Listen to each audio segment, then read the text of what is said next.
السلام علیکم ورحمۃ اللہ وبرکاتہ۔ الحمد للہ وحدہ والصلاۃ والسلام علی من لا نبی بعدہ، اما بعد۔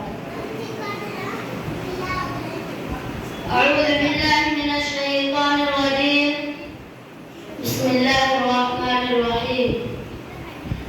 وما ارسلنا من رسول الا ليطاع باذن اللہ۔ محترم سامعین، ابھی میں نے آپ کے سامنے قرآن پاک کی ایک چھوٹی سی آیت تلاوت کی ہے، جس میں اللہ تعالیٰ فرماتا ہے انسان کو انسان حیوان بھی اپنے بچوں کو تکلیف میں دیکھنا گوارا نہیں کرتا۔ جب اسے کوئی تکلیف پہنچتی تو بے چین ہو جاتا۔ اللہ تعالیٰ جو سینکڑوں ماہوں سے زیادہ رحم و کرم کرنے والا، جس نے رحم کے 99 درجے کو اپنے لیے خاص کیا ہے، اسے کیسے برداشت ہوگا کہ اپنے مخلوق کو جہنم میں داخل کرے۔ لیکن اللہ تعالیٰ کے بھی اصول بتاتے ہیں، وہ بڑا مہربان ہونے کے ساتھ بڑا ہی اصول پرست ہے۔ ان اصول پر عمل پیرا ہونے اور اس کی خبر دینے کے لیے اللہ تعالیٰ اپنا نبی بھیجتا ہے۔ اللہ تعالیٰ فرماتا ہے وَمَا أَرْسَلْنَا مِن رَّسُولٍ إِلَّا لِيُطَاعَ بِإِذْنِ اللَّهِ۔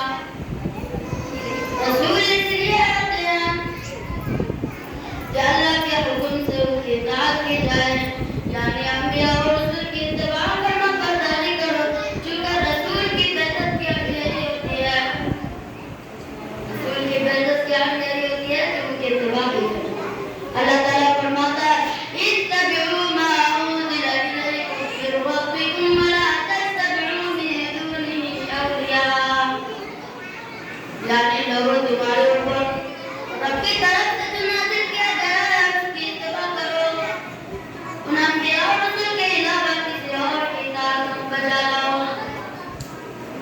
محترم سامعین، سوال اٹھتا ہے کہ کیا صرف قرآن رب کی طرف سے نازل کیا گیا؟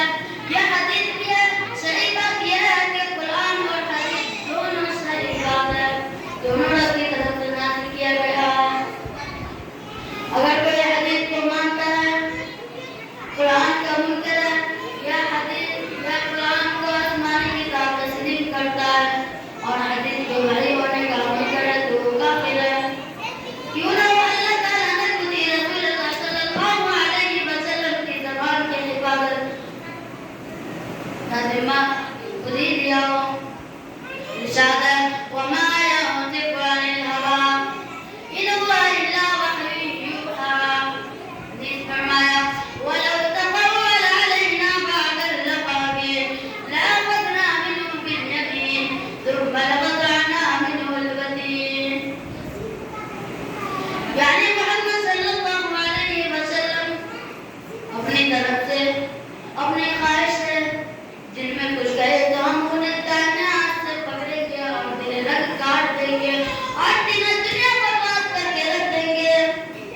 محترم سامعین، اس آیت سے معلوم ہوتا ہے کہ رسول اللہ صلی اللہ علیہ وسلم کی طرف منسوب احادیث صحیحہ بھی وحی الہی اور وحی غیر مطلوب ہے۔ یہی وجہ ہے کہ اللہ تعالیٰ نے خود ہی رسول اللہ صلی اللہ علیہ وسلم کی اتباع و فرما برداری کو ایمان کی علامت بتایا۔